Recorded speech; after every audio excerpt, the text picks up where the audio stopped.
Okay, what's question 1? What is it not? AKA an inverter. It better be D. D. The circuit produces 0 when it's 1. It's an inverter. So, question. Yeah, D is correct. Everybody happy with D? Yes. But it produces the produces the logic. Does it produce the logic? Well, yeah. You're not producing the input. You're producing the output. Yeah, you're producing output. So it produces a 0 when the input is 1. Oh, okay, right, okay, right. Isn't that what it I says? said it backwards. Yeah. Okay. Says it backwards. Just the Yeah. Character distance between phase modulation and frequency modulation is. Oh boy. Phase modulator, Frequency inversion? modulator is Either pre-emphasis or pre-emphasis. De-emphasis. Okay. Yeah. Yeah, it's either pre-emphasis or de-emphasis, but which one is it? And why would you pick pre over D or D over pre? Because this is Because probably- this is the modulator, so we're talking in the transmitter. That's right. The So transmitter always pre-emphasizes, the Yeah. receiver de-emphasizes. That's Yes, right. a C. So if they were talking about a demodulator, the proper answer would be de-emphasis, but they're talking about the modulator, so the proper emphasis or the proper answer is pre-emphasis. So C, better be C. Yeah, C. That's right. So from that, does that really mean that in a true phase modulator, there is no pre-emphasis? In a true FM transmitter, there's no need for pre-emphasis. That's correct. So, but there's almost 0 true FM transmitters out there that are pretty much all phase modulated, just because it's easier to do and cheaper to achieve. So, and adding 1 capacitor and 1 resistor for the pre-emphasis circuit is a lot cheaper than building a real FM modulator. So, okay. Oh, here we go. Another resonant frequency one. There you go, guys. Okay, so Well, Todd's going to calculate this one out for sure now. I'm just getting used to this calculator. So, So once again, you ignore the R, it's meaningless. They just throw that at you as a red herring. It's the L and the C are the only 2 that you care about. 50. I got the 7, so 7, 8. So which one? 8.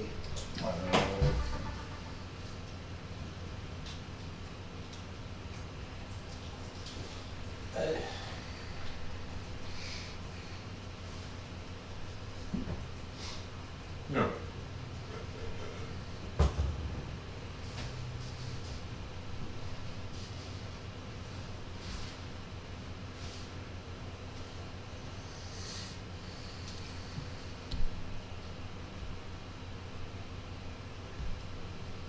How's it going, Todd?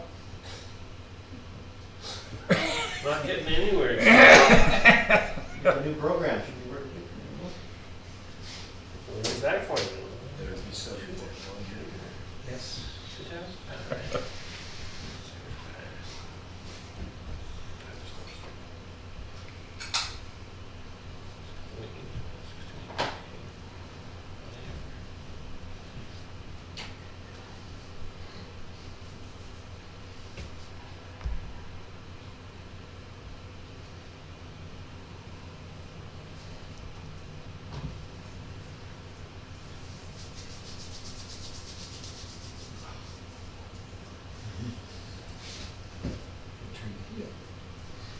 So Cool.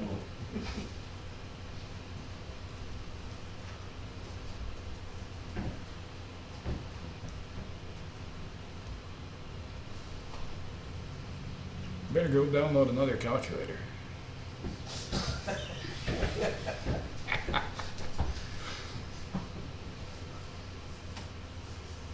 Do you have anything close to 3 or 7?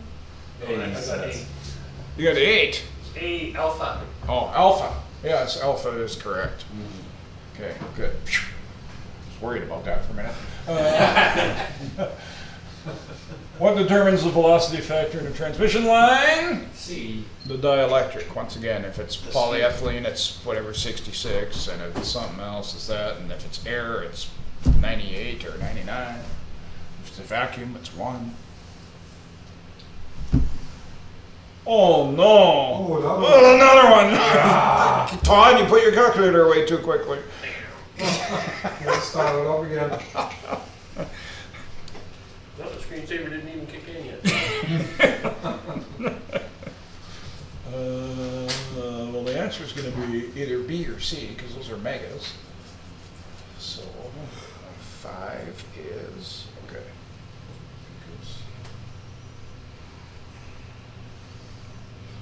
I get C. 28 meg. Ooh, you're quick there. Well, I actually got a calculator I can use. It's nice. You got it already, Todd? Yeah, I put C. Jeez, now we're waiting for everybody else. You're faster than me. Yeah. It's like a TI-35, this thing is back in the day, you know? Yeah. Remember your You got a formula set TI-35? up already? No. Yeah, before you had to use copy and paste for the memory and all that kind of shit, and you couldn't just invert a number that was on the screen. You had to copy it first. Oh, frig! Should have brought a calculator. He's a happy man now. Yeah, thanks for that. But now the property or everything in my phone belongs to this company, so. Thanks. You tried that with Excel Reader? You ever try that? No. If you read the fine print? If you use Excel Reader, everything that's in that file belongs to that company now. Everything. So if you have a super heterodyne formula that's worth $1 million in there, belongs to that company. Oh, well, too bad. And you agreed to it, so Yeah, yeah. tough tip. No, there's a lot of user agreements that are like that. They're pages and pages long. Nobody reads them. Contents of all material. Okay, so is everybody happy? Question 5, the answer is supposed to be C. 28.1 megahertz, not kilohertz. You spent time reading all those user agreements, you'd spend a quarter of your life reading them. Yeah, they're pretty wordy. Which of the following circuits gives the best regulation under similar rods? So what gives the best regulation? The best regulation. Clueless here. Yeah, I don't know this one at all. The half-wave rectifier with choke. The half-wave rectifier with choke. Full-wave rectifier with choke.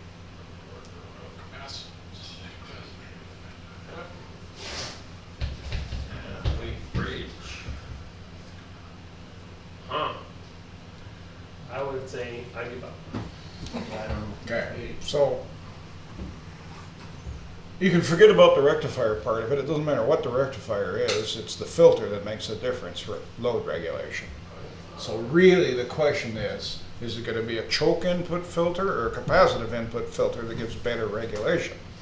That's the first question. Okay, and the answer to that is? Choke.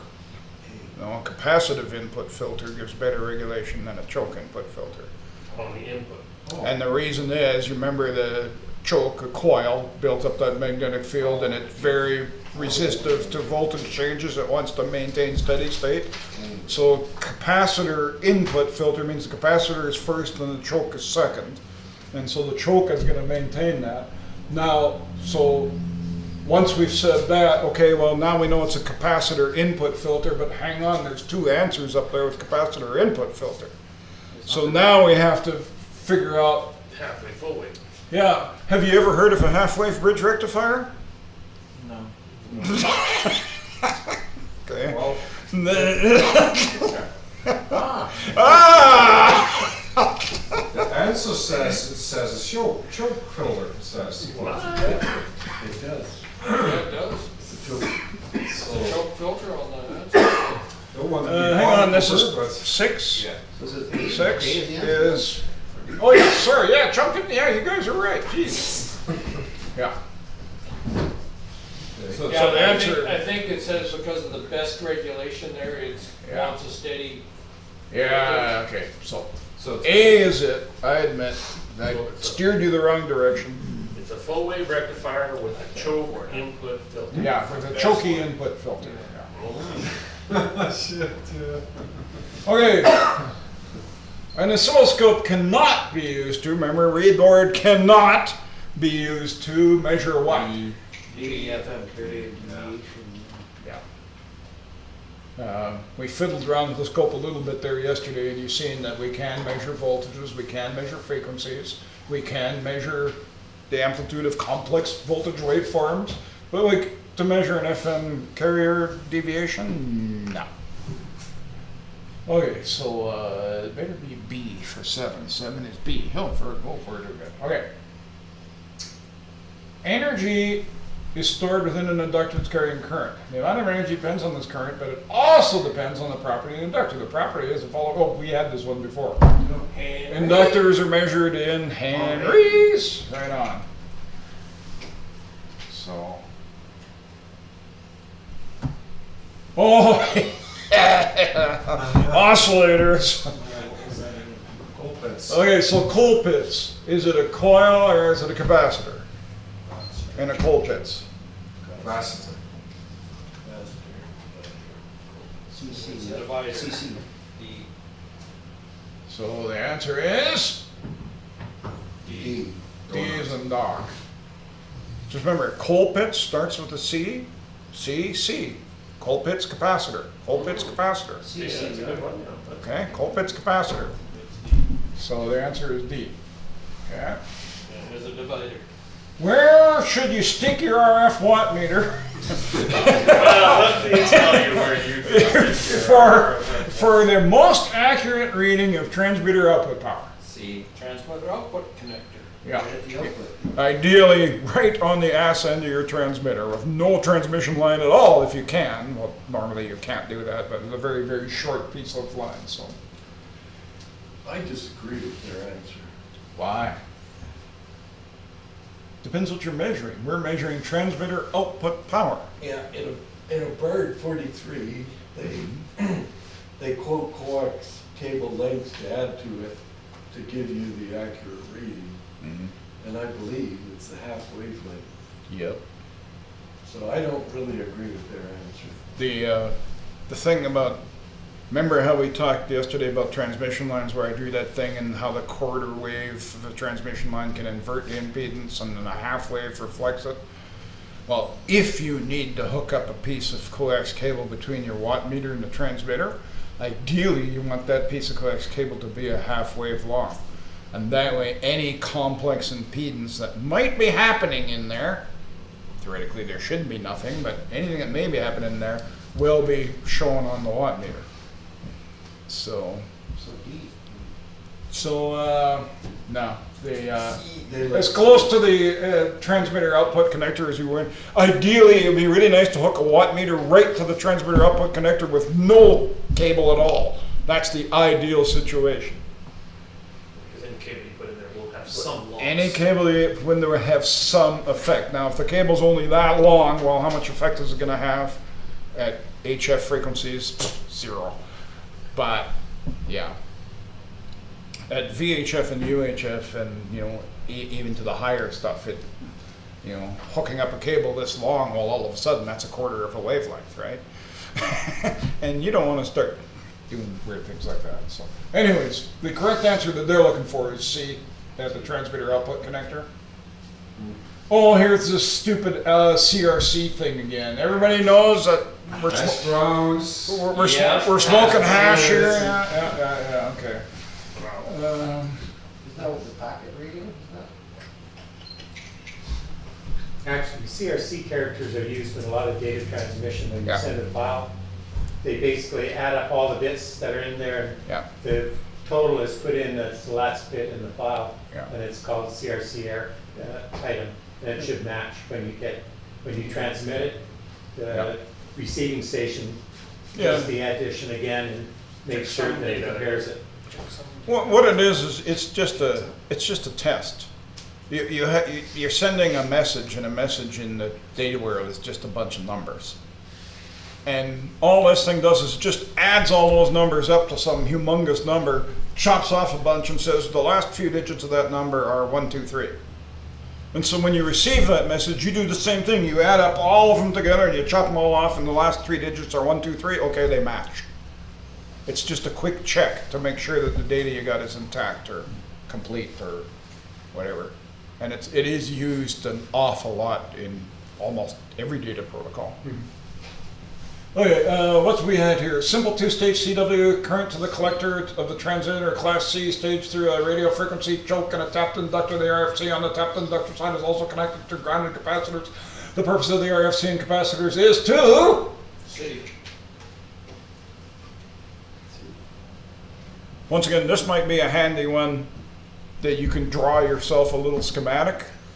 Sometimes it's easier, you know, they're describing this thing in words, and a lot of times I find it easier if I actually draw a little schematic. Okay, what the hell are they talking about? And then it's usually quite obvious. But you guys have probably memorized this because you've done practice exams.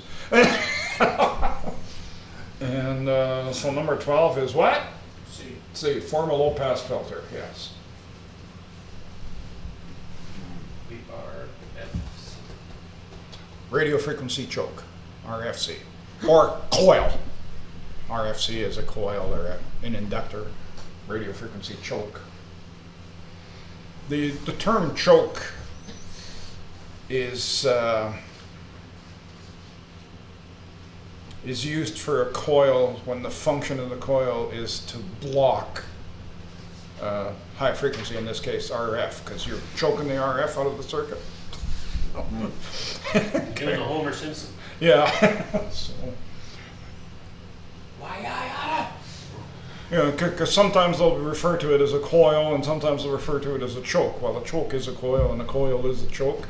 It's just the function in the circuit. If the function is to stop or block RF, we call it a choke. It's choking the RF out of the circuit. So,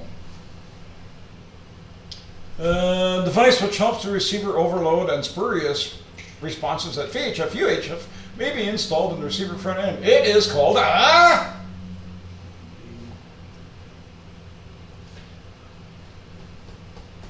So we're talking about a receiver on VHF or UHF, and it's going to help get rid of overload and spurious responses. Huh. This is 13.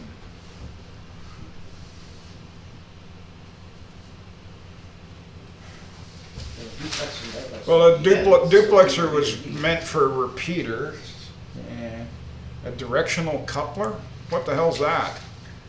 When I have them on water hoses, you Yeah. put a check valve in. A diplexer is basically a duplexer, but for two different bands instead of two frequencies in the same band. A helical resonator? Yeah, that sounds good. Yeah. That sounds pretty A good. helical resonator is a cavity resonator, but instead of the rod being just a straight rod, the rod is made into a corkscrew, and therefore the cavity is much shorter, and it'll actually fit inside the chassis of a radio.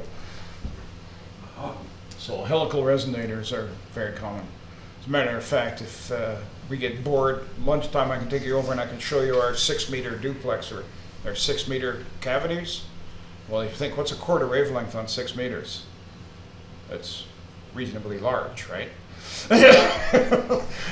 Right. So they're not a quarter wave of 6 meters, they're helical, so they're actually only about that long. And what they did is, instead of the center rod, instead of being a straight rod a quarter wavelength long, they just take and make it into a corkscrew, and therefore everything is smaller. So helical What's the answer? resonators. D is the answer. Helical resonator. Better be 13 is D. Yes. Okay. Which of these measurements is a good indicator of VHF receiver performance in an environment of strong out-of-band signals? Which one do you want if you have strong out-of-band signals? So measurement. Oh, right. I think, Lucky to I think D sounds familiar to me. If you read the modern specs, it seems that all the marketing guys just love giving you third-order IMD products. And that's exactly what the answer is here. So once again, strong out-of-band signals. The spec to look for is something called third-order intermodulation IMD, dynamic range, all that kind of crap. 10 megahertz spacing. It's interesting. I didn't know that question was in there. I have to revise my training course. See, when? Oh, I think we did this calculation earlier, didn't we? Yeah. What's the PEP of your single sideband transmitter if you got 400 volts peak to peak across the 50 ohm dummy load? And I think we said before, without having to recalculate it all, that was 400 watts. That's 15, yes, C, 400 watts.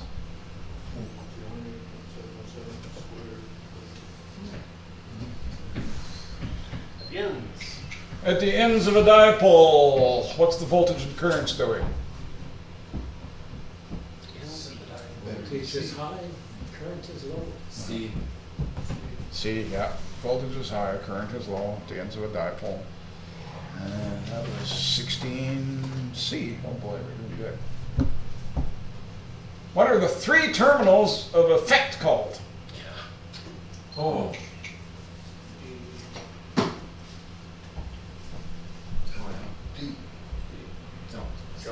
G. Yeah, junction fit is gate, drain, and source. So that should be D. 17 is D. Very good. 18. How is remote sensing accomplished in a linear voltage regulator?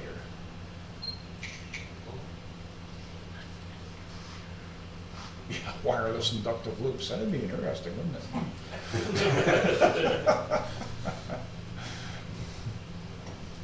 And the correct answer for 18 is A. Although D is close, Yeah, that's what I want. but it's not the input voltage that we're regulating, it's the output voltage that we're regulating.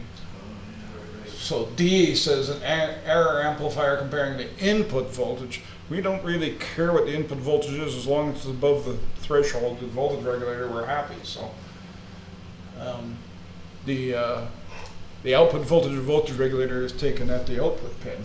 So it's A, that error amplifier directly to load thing. Okay. The low level output of a detector is fed to. So this would be in a receiver. Low level outputs of detector. Yeah. Connected to the This is 19. 19 is. Yes. So what's the detector? That's the thing that's actually going to give us our final audio in the case of a voice or even CW. So it'll be applied to the audio frequency amplifier or the AFM. So D. Oh, here we go with this stupid thing again. Beam width of a beam antenna. I think that's the exact same question, isn't it? So that's D. 20 is D. Yeah, 3 dB down. You measure the points where it's half the signal strength, and you measure the angle, and it's that. dip meter. What's a dip meter? Woo! 21 is A, B. B. Yeah. It's a VFO with metered circuit, so. Okay, the clock in a frequency counter normally uses a mechanical tuning fork. That would be really cool.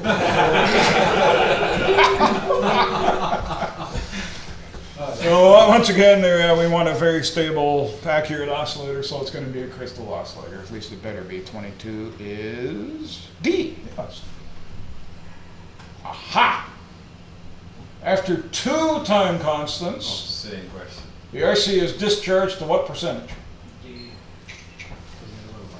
Last time I said one time constant, and the answer was D. No. Was it? No. Two? Did it? Yeah. I could have sworn it said one. No, but the other one was charge voltage is one time was, says D. So after all that argument, what's the answer? Oh, D. D, okay, yes. Which one? D delta. 13.5. 13% for two? For two time constants, Mhm. remember it's being discharged. A percentage of the starter, you know. Yeah. Okay. Sine Sine wave of 17 volts peak is how many RMS?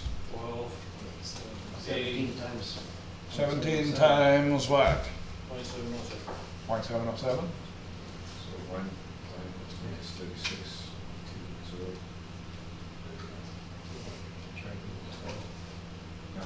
12. We're here, 24. The correct answer is A. Yes, 12 volts.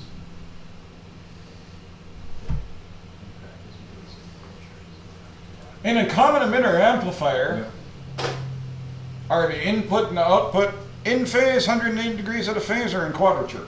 Polarization, nuclear artifice. common emitter for In a common emitter amplifier. in, oh, Nuclear artifice. so, out in phase. They're 180 degrees out of phase. Yeah. They, Yes. A. 180 degrees out of phase, okay. the rest are in phase, only the other ones. The peak power output of a single sideband transmitter when being tested by a two-tone generator is... It's on your formula sheet. It is. But we're not talking about the formulas.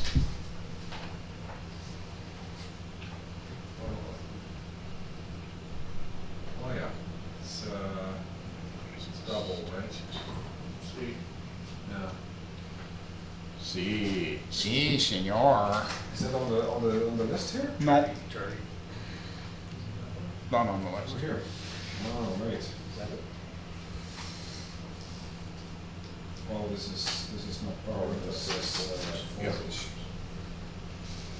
Yeah, so they're talking about a two-tone test. So you're actually putting two audio tones into the microphone jack of a single sideband transmitter generated by a signal generator that can generate two tones. And you're measuring the output with an oscilloscope, okay? And since there's two different tones, the oscilloscope, where you can measure one or the other, and I guess you could measure both, but the power output of the transmitter is the double the power output of any one measured tone, because both tones are different stuff, so whatever, yeah. Okay. So I guess the proper answer was C. Twice. 26 is C. Oh. Okay. 27. B. If you got a right-hand polarized antenna, you'll best receive signals that are right-hand polarized. That's right. Right equals right. Left equals left, and there the twain shall meet. Incidentally, if you flip to the wrong polarity, do you know how much signal you lose? Here's a bit of trivia for you, not on the exam. 20 dB. That's a lot. That's a lot. I'm surprised it's that much. Yep, 20 dB is what you lose, so. So it's almost like they cancel Yeah. out almost, eh? Yeah, it's just, because you're not intercepting the plane, so. Okay, so we said right hand, so that better be B for 27. 27 is B. Oh boy, okay. Okay, 28. What is an inverting op amp? Converting would be opposite. So the correct answer should be the inputs and the outputs should be 180 degrees out of phase, because that's inverting, right? So the correct answer better be delta, D. 28 is D. Oh boy, we're doing really well. Well, pizza's a little ways away yet, so we'll keep going. Oh, here's one of those here. It's actually, I think that's the same question, isn't it? Yes. 100 watts, 1.3. Just remember that a loss is a negative dB, so minus 1.3, minus 0.2, so it's minus 1.5. And then 4.5 gives you 3 dB. 3 dB is a doubling or a halving of your power. So you double the power, so it's 100 watts, so 200 watts, so it better be A, right? A is 29 is A. Oh boy, we're good. Okay, for a 3-element Yogi antenna with the boo-boo attachment, Yogi antenna horizontally mounted, how does the main load takeoff angle vary with height above flat ground? Decreases with C. increasing heat. So the takeoff angle, the higher you are above the ground, the more you start shooting directly at the horizon. If you're too close to the ground, the antenna pattern is tilted up. So the angle decreases the higher you go. So hopefully the proper answer is C. It decreases with increasing height. Does that make sense? No. No? Yeah. Yeah? No. Yeah? Hang on. 30 is C. Oh, well, we're good. In a super heterodyne receiver, stage before the IF amp has variable capacitor and parallel to trimmer capacitor and inductance. Variable capacitor is for. Oh, another one. I think we had this one before, Yeah. didn't we? B. Yeah. That should be tuning the local oscillator. B. 31 is B, yes. A Yankee antenna uses the gamma match. What does the braid connect to? Driven element. Driven element, C, or B. The local bob. Bob. So it says the braid hooks to the center of the driven element. No. It's 32. B, yeah, that's it. What type of semiconductor has fewer free electrons than pure germanium or silicon? He's Nick and J. E. Read the question again. What? Fewer free electrons. Fewer free. Fewer E-type. So a lack of electrons means an overall positive charge. Right. So P type. No. So 33 better be D. Yep, 33 is D. The lower the receiver noise figure, the greater the receiver's Sensitivity. sensitivity. They're directly related, yes. The noise figure is actually usually generated inside the receiver by crappy circuit design. Just ask Yesu. I didn't say that out loud, did I? What did you say? Cameras are You rolling. like Yesu, you say? Yeah. Yeah? Yeah. They have some notoriously noisy radios. Are you talking smack about Yesu over there? No. Yeah. Take a, what is that little radio, 817? FT8? The little one? Hook a dummy load to the antenna connector and turn up the volume. You want to hear noise? On a good HF receiver, if you put a 50 ohm termination on the antenna lead, it should be very quiet. I mean, you could literally crank the volume control wide open and it should not be uncomfortable or noisy. On one of those, you can't have a conversation Why are they so popular then? because they're cheap and people don't know the difference. And you got to remember that when you're operating in the HF bands, the man-made noise from lightning and man-made stuff is much higher than even the noisiest of our receivers. So it doesn't really matter much in the end, because chances are your background noise is going to be 3 or 4 S units. So if the thing generates a half an S unit internally, is that really going to matter to you in the end?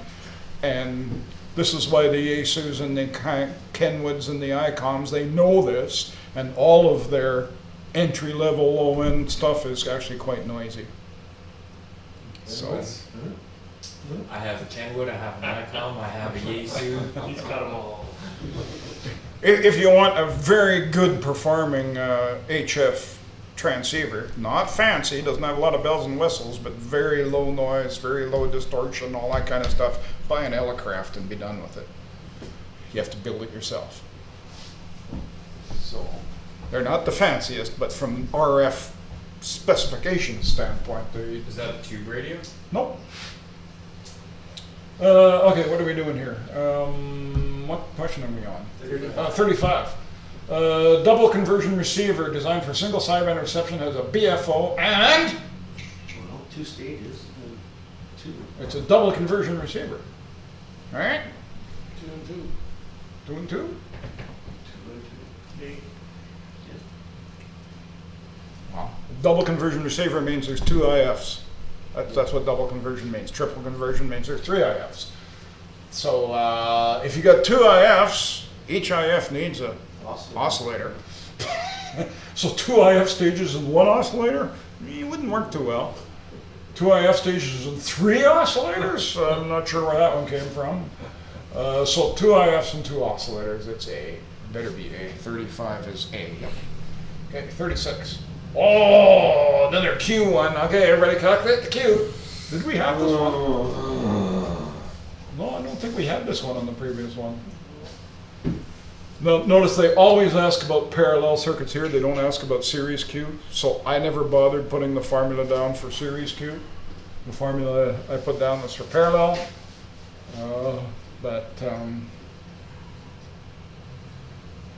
So L is 47, R is 180, frequency is 4.48 meg, da da da da da. Watch your micros and your megas and your whatever, and you plug that into the Q formula.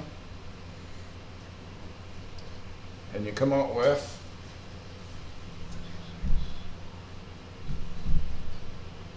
aha.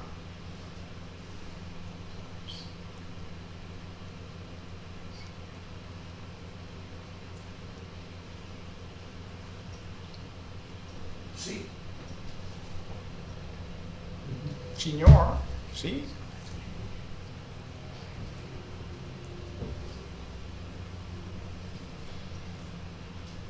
We'll just wait for the others to catch up, 'cause we're waiting for pizza anyways. Ja. Calculated, well, that's the only way, if it's out of lunch, then you've got it. Two by FL or? 6%. No, 8% you're already on. 8. Good, good. Oh, you're good, man. As long as we're right, Huh? as long as we're right. So it's 2 pi FL over R, right? Okay. And remember the megas and the micros? Well, it just turns out that megas and micros cancel each other out. I smell. So you could just go 4.468 times 47, forget about the megas and the micros. Yeah, you forget the cancel the micros on it. Yeah, Cancel. yeah, they're handy when that happens, isn't it? Yeah, So- exactly. Timing. So let's, everybody, when you've happily calculated that, you're allowed to go up and have lunch. But only after you've calculated that and got the right answer For the Q, right? for the Q. Yeah. So what answer did you get? D. D. Yeah. Okay, you sure? Yeah. 7.33. Both of us made the same mistake. No, no, we don't make mistakes. C, Charlie. 3, 6.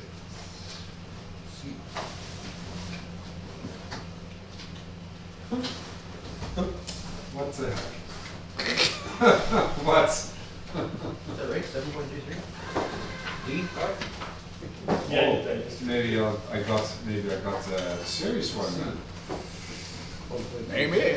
Maybe. Two- 2 pi FL over R. Is that the formula you used? 7.3.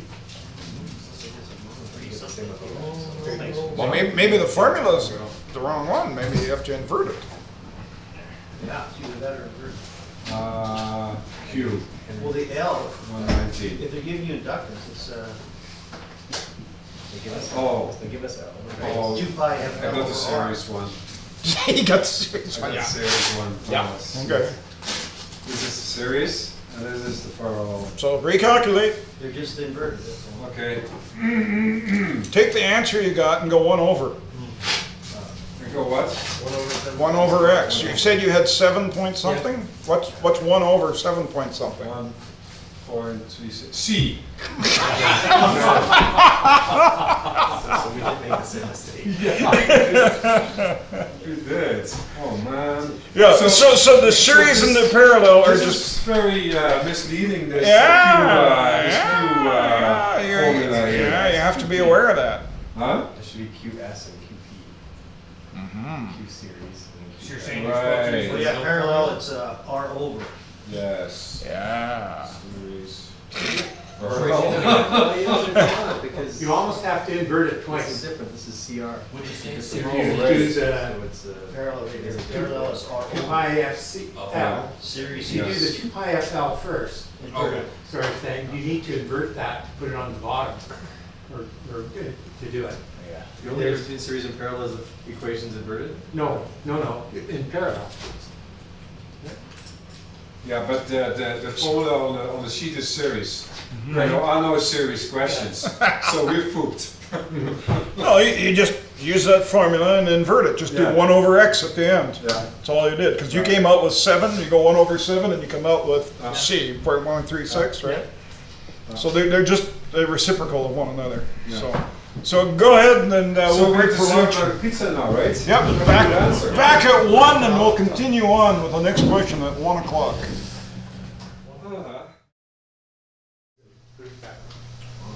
Okay, so we're on question 37. We're almost done, so let's continue with question 37.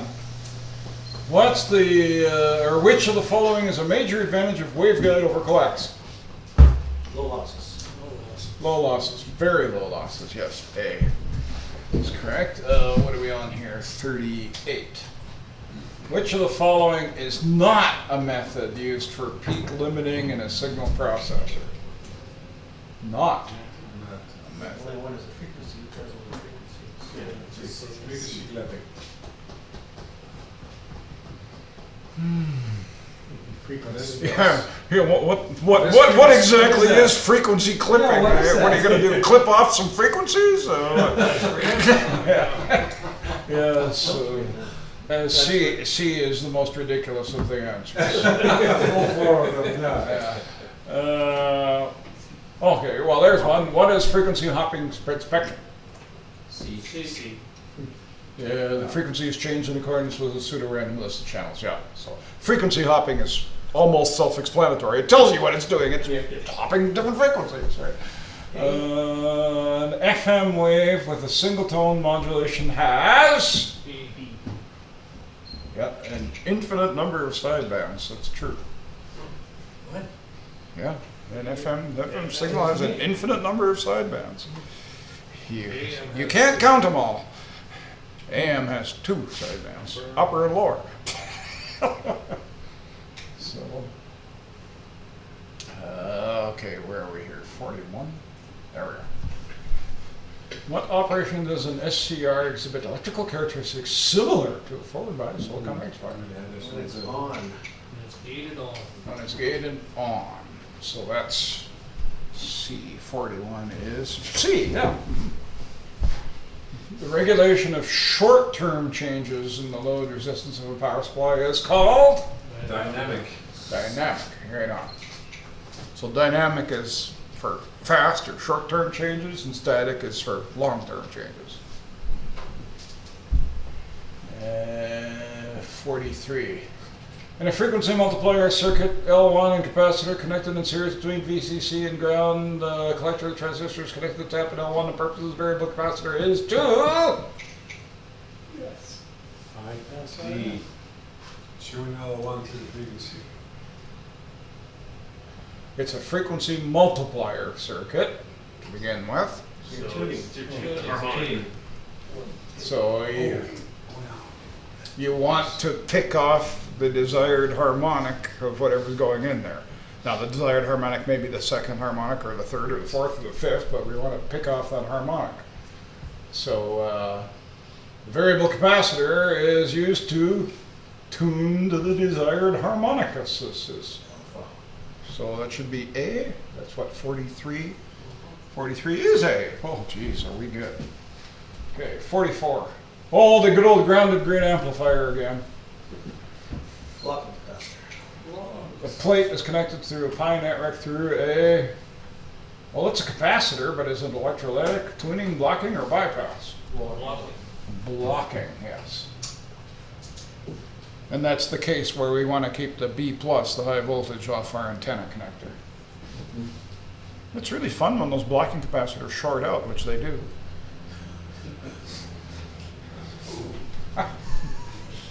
Common use for pin diodes, I think we had that before. RF switch. What component conducts electricity from a negative emitter to a positive collector when the base voltage is made positive? And PM. And there's the end, so that means it's an and PM. So 46 should be A. NPN, yes. So there we go. What portion of a cycle does a Class B amplifier operate? More than 180? No, Yeah, more than 180. no, that's the answer if it was an AB. No. AB is, C. oh yes, B, it is C. C is the answer. 180 47 is C. A Class B amplifier operates on half the cycle. Yeah. Yeah. So if you take two Class B amplifiers and one is positive and one is negative and you jam them together, you end up with what they call a push-pull amplifier, which will do the entire signal. So A is full, B A is the full waveform, B is half the waveform, or 180 and then degrees. AB is more. AB is a combination of two Bs that kind of look like an A, or better known as a push-pull, or commonly known as push-pull. Okay, what are we on here? 48. The full wave bridge rectifier circuit makes use of both halves of the AC cycle, but only at the full wave center type it does not require, I think we already did this one, a center tap secondary on the transformer. And 49. Well, there's the last two. Which property does not apply to a crystal when used in an oscillator? Nothing to do with power, so. Yeah, all right for it. Yeah, crystal oscillators do not have any kind of power output, not even 1 milliwatt. So high power output is definitely does not apply. So it should be B, and it is. And finally, what's a pi network? B.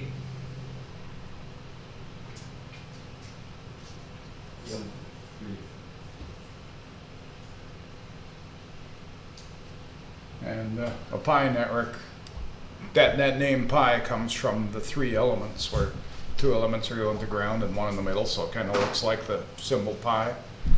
And the elements could either be two capacitors and one inductor, or two inductors and one capacitor. It doesn't matter, but there are three of them. So B is correct. The network of one inductor and two capacitors, or vice versa, whatever. So, and that's the end of that.